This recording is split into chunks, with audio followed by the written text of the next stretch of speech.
साथियों नमस्कार। आज मैं शेखावाटी का एक प्रसिद्ध जिला झुंझुनू जो वीरों की भूमि है और इस वीरों की भूमि में मंडावा विधानसभा क्षेत्र में आया हुआ हूँ। यहाँ पे राजस्थान की क्षेत्रीय पार्टी अभिनव राजस्थान पार्टी से एक ऐसे युवा जो अच्छा एजुकेशन के अच्छी पढ़ाई करने के बाद वे एक अच्छा वकील बना। उसके बाद एक इनके ललक लगी कि मुझे मेरे क्षेत्र की सेवा करनी है। या मंडावा विधानसभा क्षेत्र झुंझुनू जिले का जो चूरू से सटा हुआ हिस्सा है वो एक वंचित उपेक्षित है। उस वंचित उपेक्षित विधानसभा क्षेत्र को कैसे विकास के रूप में डेवलप किया जाए, कैसे यहाँ की समस्याओं से यहाँ की जनता को राहत मिले, इन बातों को लेकर अभिनव राजस्थान पार्टी से चुनाव लड़ रहे एडवोकेट रोहित प्रजापति।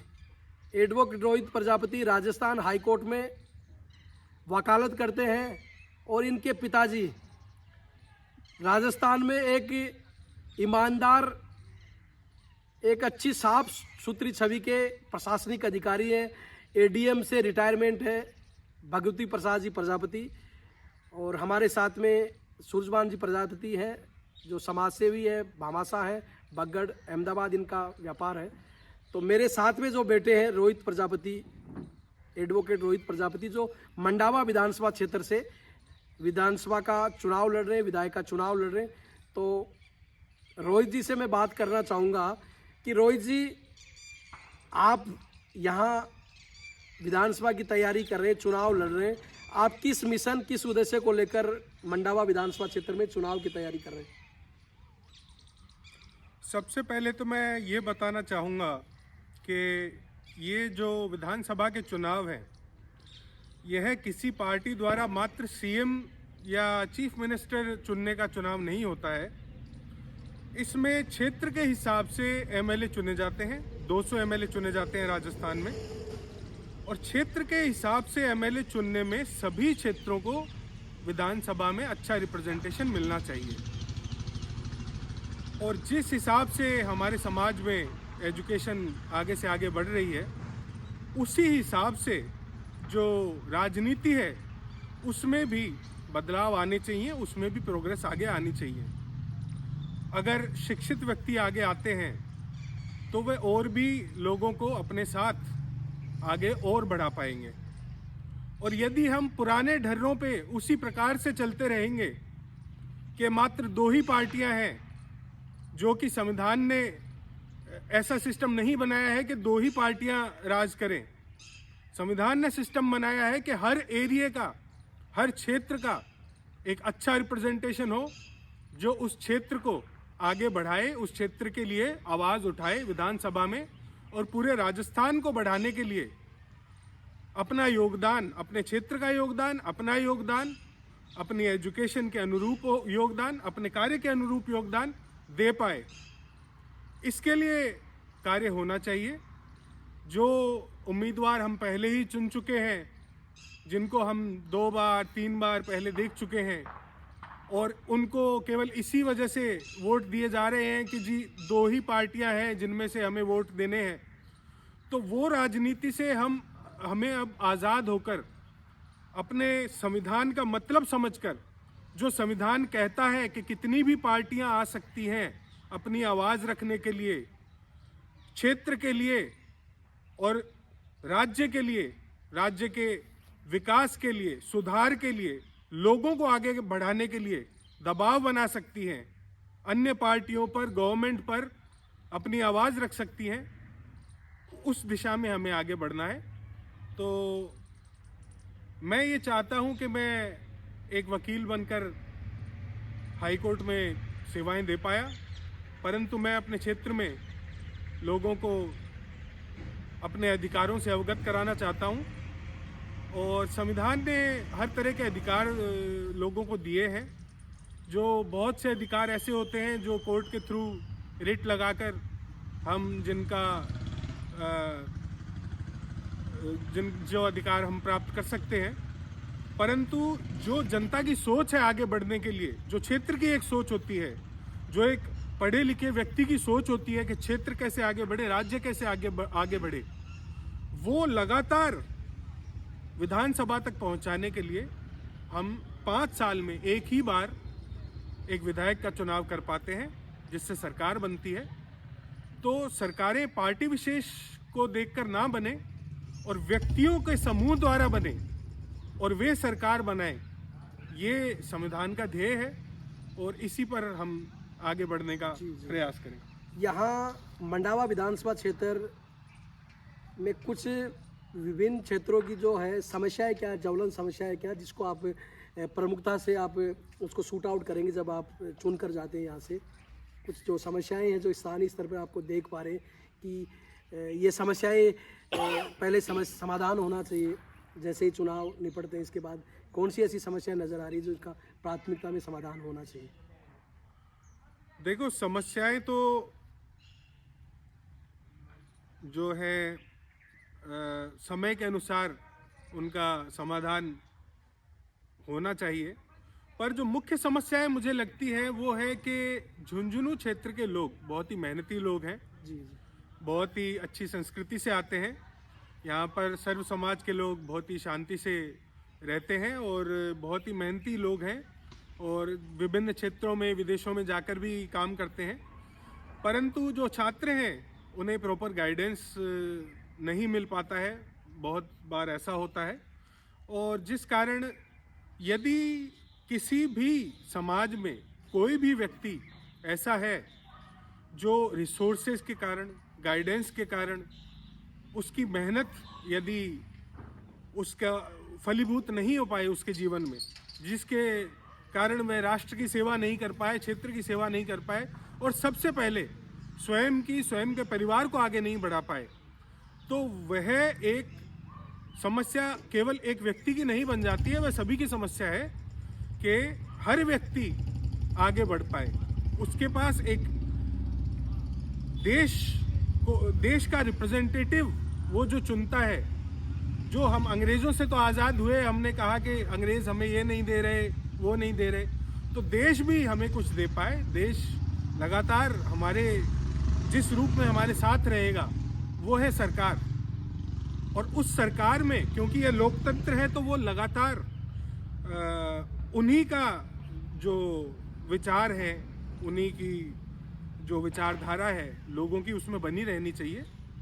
और जो भी क्षेत्रीय समस्याएं हैं, जैसे क्षेत्र के विकास के संबंध में हुई, डेवलपमेंट के संबंध में हुई, कंस्ट्रक्शन के संबंध में हुई, या किसी चीज़ का ध्यान नहीं रखा जा रहा है उसके संबंध में, पर मूल जो मेरी विचारधारा है वो है कि हर व्यक्ति अपने परिवार के साथ, अपने समाज के साथ और सर्व समाज में एक शांति भाव के साथ आगे बढ़ पाए और किसी की भी मेहनत व्यर्थ ना हो, देश उन्हें आगे से आगे सबसे ज़्यादा आगे बढ़ा पाए, यही मेरा ध्येय है।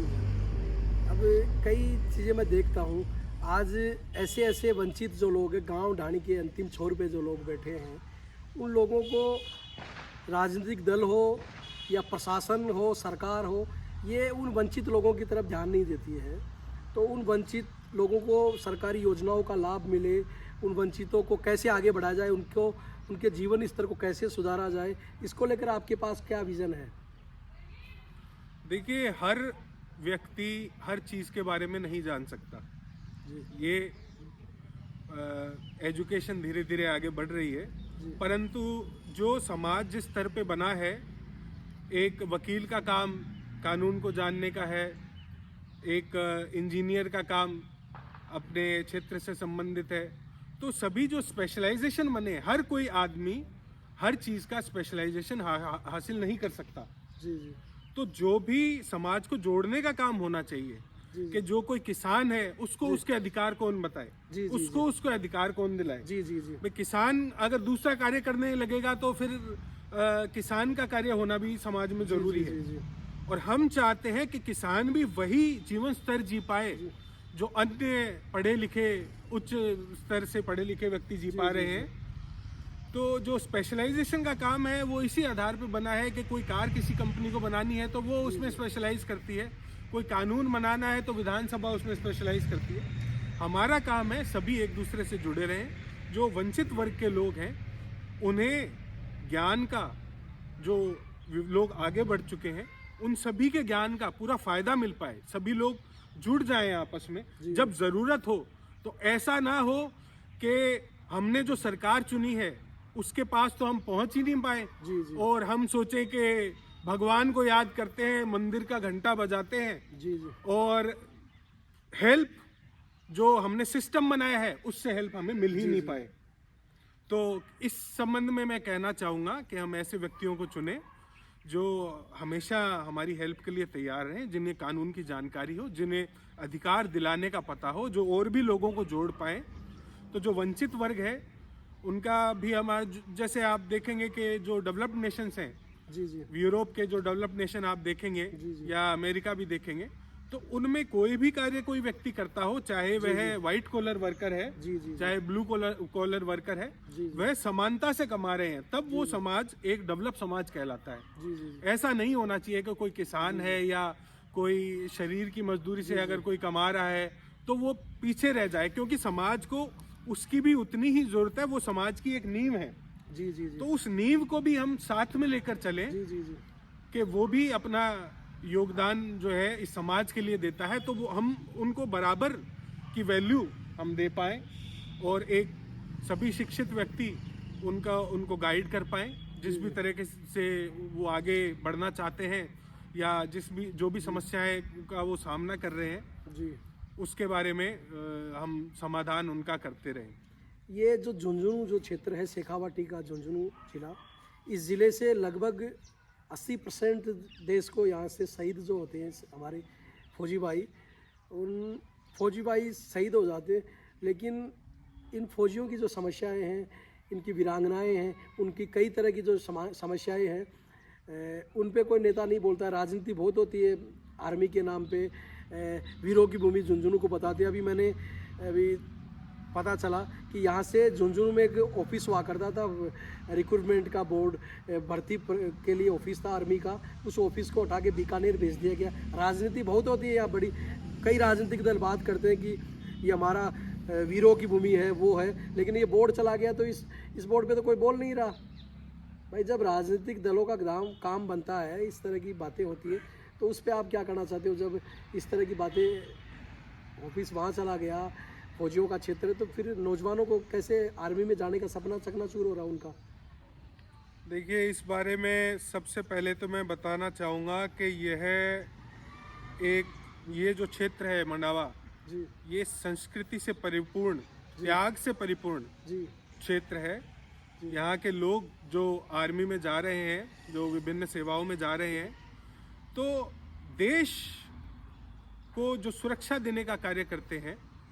और सबसे बड़ी बात है कि जो फैमिली से दूर रहकर अपने परिश्रम से आगे बढ़ते हैं और ऐसा बलिदान देते हैं कि खुद की आंखों में, खुद के परिवार में अंधेरा लेने को तैयार हैं देश के लिए। तो हमें ये चाहिए कि उन्हें जीवन में कभी भी किसी तरह की दिक्कत नहीं आए, क्योंकि अगर कोई आपके लिए कर रहा है, देश के लिए कुछ कर रहा है, तो देश की भी ये रिस्पॉन्सिबिलिटी है कि उनको और उनके परिवार को जीवन भर कभी झुकना नहीं पड़े। जिस देश के जिस आत्मसम्मान के लिए वो कार्य कर रहे हैं कि देश मेरा देश कभी नहीं झुके, मेरे सिटीजन कभी नहीं झुके किसी के सामने, जो भी, तो हमारी भी ये रिस्पॉन्सिबिलिटी बनती है कि उनके परिवार को भी कभी सोचना ना पड़े, कभी भी आत्मसम्मान से समझौता ना करना पड़े। तो आजकल ये राजनीति चल पड़ी है कि चाहे कितना बड़ा भी बलिदान हो, पर हम तो एक कॉन्ट्रैक्ट की थ्योरी पर आ गए हैं। पर जो अपने खून की आहुति देते हैं उनसे हम कॉन्ट्रैक्ट की थ्योरी पर नहीं आ सकते। तो अग्निवीर जैसी योजनाएं जैसे चलाई जा रही हैं। अग्निवीर के बारे में आप बताइए, क्या विचार है? अब ये कुछ वर्षों किसी को यूज़ करने के बाद किसी को सम्मान नहीं देना, जो अपने प्राण राष्ट्र के लिए न्यौछावर करने के लिए तैयार है, उसका परिवार अगर आप नहीं बसा सकते, उसे अगर आप नहीं बसा सकते, इससे बड़ी कोई सेवा नहीं होती कि हमारे लिए, हमारी सुरक्षा के लिए कोई अपनी जान के लिए भी, जान देने के लिए भी तैयार हो। जी जी जी तो हमारी भी ये रिस्पॉन्सिबिलिटी बनती है कि देश आज जब इतनी बड़ी अर्थव्यवस्था बन चुका है, तो क्या हम अपने ऑफिसर्स के लिए, हम अपने आर्मी के जवानों के लिए इतना भी नहीं कर सकते कि हम उनकी बेसिक सुविधाओं का भी हम उनके जीवन पर्यंत ध्यान रख सकें? जी जी क्या उनके परिवार को आगे झुकना पड़ेगा लोगों के समक्ष, दूसरे कार्यों के लिए जो है आतुर होना पड़ेगा? जी जी जी तो ये चीज़ जो है ये थोड़ी अनएक्सेप्टेबल है, जिसे हम एक्सेप्ट नहीं कर पा रहे हैं। अगर मैं इस बारे में चुना जाकर अगर कुछ अपनी बात रख पाऊँ विधानसभा में, जी, जी, तो मैं चाहूँगा कि ये बात मैं रखूँ कि आत्मसम्मान, अब जो आर्मी के जवान हैं, जो ऑफिसर्स हैं, उनका आत्मसम्मान जीवन पर्यंत बना रहे और उनकी फैमिली को भी कभी झुकना नहीं पड़े। जी, जी। हम उन्हें सभी सुविधाएं दे पाएँ जिनके वो हकदार हैं। देश इतना आगे जा चुका है, पर जो असमानता है, समस्या वही है। असमानता, जो आगे बढ़ जाता है वो दूसरे को आगे लाना नहीं चाहता। जी जी जी जी और इस थ्योरी पे आ जाता है कि सस्ते से सस्ते में और कम से कम देने में मुझे क्या मिल जाता है। तो वो बात नहीं होनी चाहिए। हम सभी को आगे बढ़ाएं, कोई किसी का खाता नहीं है यहाँ, सब बलिदान ही देते हैं। जो भी व्यक्ति आगे बढ़ेगा उसी से भारत और आगे बढ़ेगा। यहाँ मैंने देखा है मंडावा विधानसभा क्षेत्र में कई वर्षों से परिवारवाद चल रहा है। 2 परिवारों के अलावा कोई तीसरा व्यक्ति यहाँ से चुनाव नहीं जीत पाता, तीसरे व्यक्ति को मौका नहीं देती है पार्टियाँ। इसको लेकर आप क्या कहना चाहोगे? 2 ही परिवार चल रहे हैं यहाँ तो। इधर आपके सांसद हैं झुंझुनू के नरेंद्र कुमार, और उधर रामनारायण चौधरी की बेटी रीटा सिंह है। तो ये जो 2 परिवारों का गठजोड़ चल रहा है, इसको लेकर आप क्या कहना चाहोगे? आम जनता से क्या अपील करना चाहोगे आप?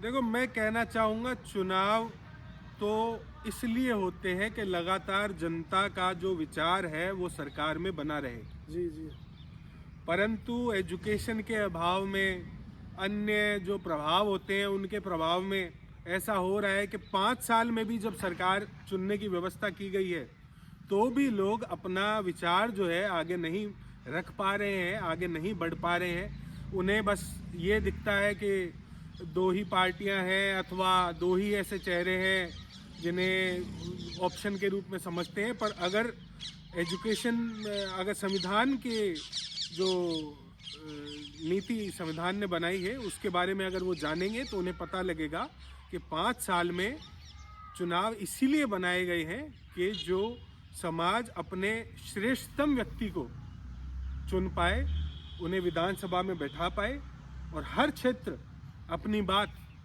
पूरे राजस्थान को डेवलप करने के लिए, अपने क्षेत्र को डेवलप करने के लिए अपनी बात रखे।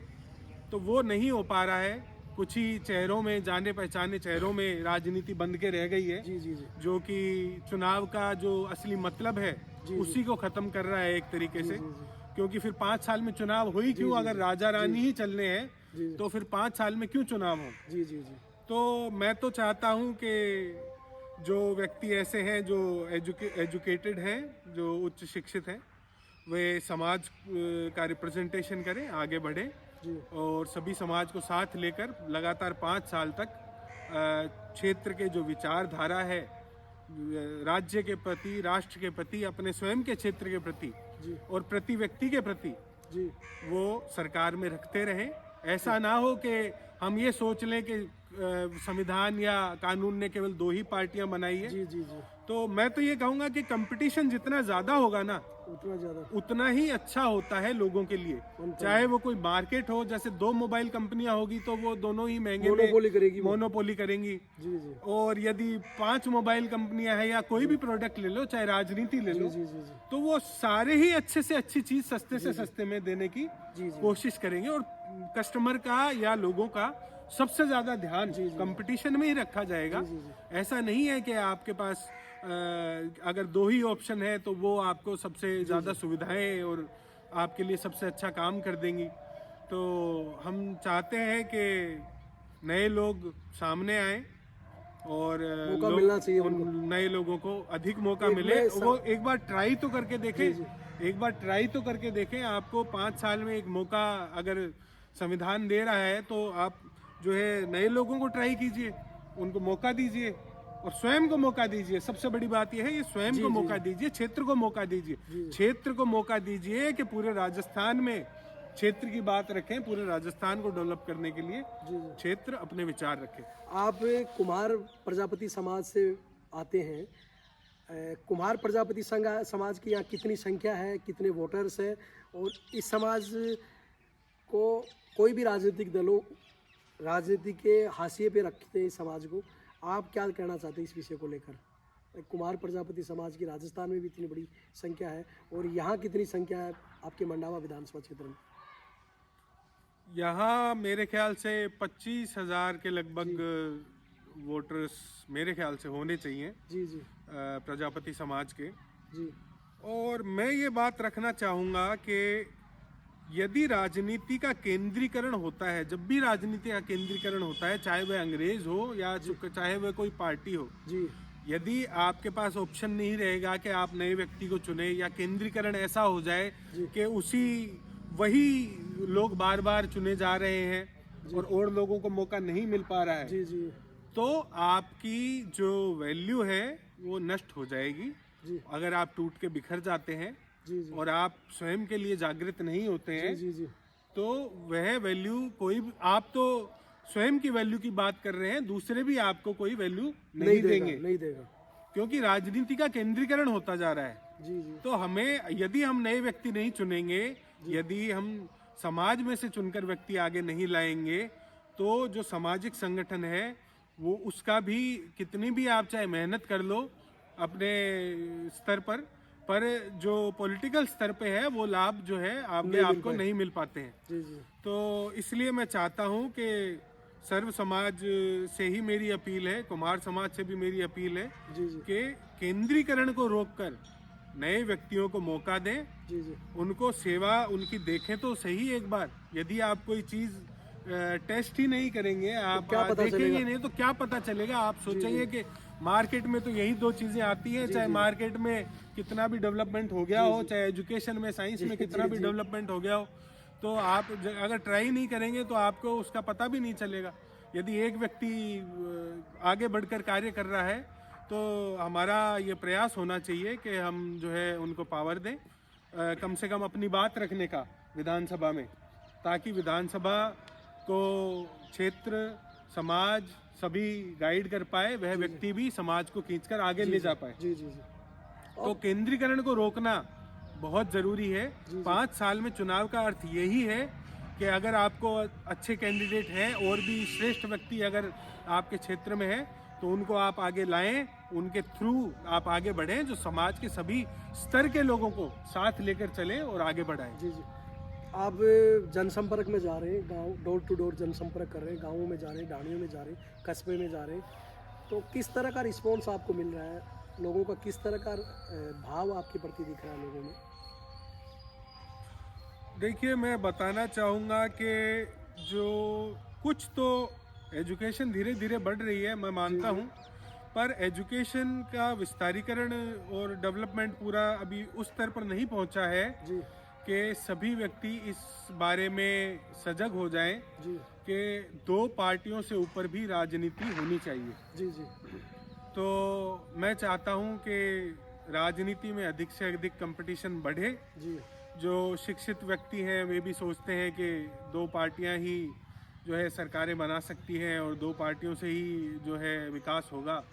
तो उस सोच से मैं चाहता हूं कि लोग आगे बढ़ें, क्षेत्र में ऐसे व्यक्ति चुने जो उन 2 पार्टियों से भी आपके हक आपको दिलवा सके। जी जी जी। यदि कोई अपोजिशन कहीं स्ट्रोंग होता है तो वो ऐसे कानून पास नहीं होने देता जो किसी क्षेत्र के लिए लाभदायक अधिक नहीं हो या हानिकारक हो। और यदि शिक्षित व्यक्ति और पढ़े लिखे व्यक्ति जो समाज के प्रति समर्पण की भावना रखते हों, तो इस बारे में मैं यही सोचता हूँ कि लोग 2 पार्टियों से आगे बढ़ने की एक बार सोच तो रखें।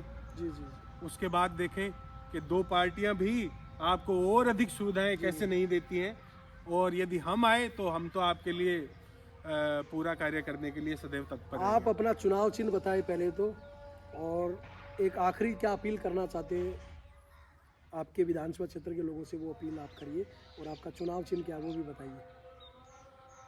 मेरा चुनाव चिन्ह बैटरी टॉर्च है, जो टॉर्च होती है, जी जी जी। Battery torch. यह क्रम संख्या 4 पर आएगा। ईवीएम में क्रम संख्या 4 पर एडवोकेट रोहित प्रजापति चुनाव चिन्ह बैटरी टॉर्च के साथ आएगा। और मेरी अपील है कि मैं समाज की सेवा करना चाहता हूँ। मैं जितनी भी एजुकेशन पा पाया हूँ, समाज के हेल्प से, अपने फैमिली के हेल्प से, इस क्षेत्र में रहकर मेरी जो भावना है क्षेत्र के प्रति, वो अडिग है और डेडिकेशन से भरी हुई है।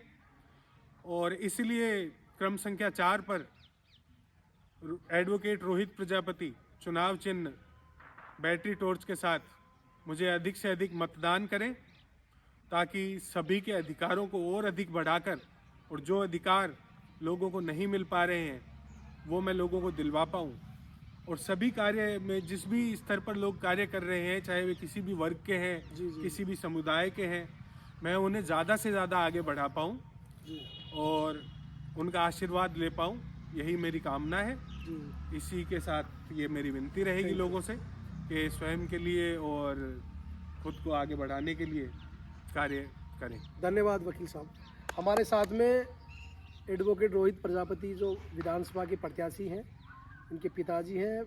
इनको प्रशासनिक लंबा अनुभव है, राजस्थान के विभिन्न जिलों में इनको सेवा देने का मौका मिला है। एडीएम से रिटायरमेंट है। सर, आप क्या मैसेज देना चाहते हैं? किस तरह का रिस्पांस मिल रहा है? इस विधानसभा क्षेत्र में आप भ्रमण कर रहे हैं, किस तरह का रिस्पांस लोग आपको दे रहे हैं? हमारे चुनावी दौरे के दौरान लोगों की जो प्रतिक्रिया है, लोगों की जो हमारे प्रति आस्था है, उसमें एक लोग आशा लगाए बैठे हैं जी जी कि हम ऊब गए हैं इन दोनों पक्षों से, जी। और कमज़ोर तबके के आंसुओं को देखते देखते भी हम दुखी हैं जी जी कि आखिर ये तबका, जो कमज़ोर तबका है, उसका प्रतिनिधि कब हमारी भावनाओं को इस विधानसभा में लेके जाएगा। जी लोगों का ये कहना है क्षेत्र में कि अब तक मंडावा विधानसभा क्षेत्र की जो राजनीति है, उसके अंदर मतदाता से मत लेने के बाद में, चाहे वो दोनों पक्षों में से कोई सा भी है, क्षेत्र के लिए ये वापस मुड़ के नहीं देखते और नहीं संभालते हैं, जी जी बल्कि अपने पावर के आधार पे चुनने के बाद में जो पावरफुल हो जाते हैं, उसके बाद जो आज चुनाव के समय ये जो लोग हमारे साथ जो सॉफ्ट व्यवहार करते हैं, ये रुख बदल लेते हैं और लोगों को सही तरीके से उनके काम करने में मदद नहीं कर पाते हैं। इसलिए सभी तबके की ये आवाज़ है कि ऐसा कोई प्रतिनिधि सामने आए जिसके पास योग्यता है, जी जी जो एक गरीब की, किसान की, एक फौजी की, एक व्यापारी की, एक उद्योगपति की समस्या को समझ सकता हो, वो व्यक्ति सामने आए, सभी वर्गों का जी उनकी समस्याओं को सुनते हुए विधानसभा में अपना प्रतिनिधित्व रखे, तो जनता का ये कहना है कि हम बहुत खुश होंगे। और इसी आशा के अंदर जनता का ये कहना है कि हम आपको अधिक से अधिक मतदान करा के आपको विधानसभा तक पहुंचाने का प्रयास क्या करें। अपील करना चाहते हैं आखिरी समाज से यही अपील है कि जो समाज जो अपनी पीड़ा महसूस कर रहा है, उस पीड़ा को, उसका जो निदान है, वो एक कमज़ोर तबके का जब तक विधायक नहीं बनेगा तब तक समझ नहीं पाएगा। जी इसलिए हमारी आखिरी अपील यही है कि उस कमज़ोर तबके के जी विधायक को चुन करके भेजा जाए। धन्यवाद साथियों, इस वीडियो को आप ज़्यादा से ज़्यादा शेयर करें। और मैं मंडावा विधानसभा क्षेत्र की 36 कौम से भी मैं निवेदन करूंगा और कुम्हार प्रजापति समाज के लोगों से भी मैं निवेदन करूंगा कि आप ऐसे शिक्षित मजबूत व्यक्ति का चुनाव करें जो आपकी मजबूती से लड़ाई को लड़ सके। नहीं तो आने वाले वक्त पर ऐसा कोई व्यक्ति सामने नहीं आएगा जो आपकी लड़ाई को मजबूती से लड़ सके। वही दो धड़े हैं, वही दो धड़े आने वाले 100 सैकड़ों सालों तक राजनीति करेंगे। इसलिए राजनीति को शुद्ध करने के लिए, राजनीति को साफ बनाने के लिए ऐसे मजबूत व्यक्ति का चुनाव करें, ईमानदार व्यक्ति का चुनाव करें, एक शिक्षित व्यक्ति का आप चुनाव करें।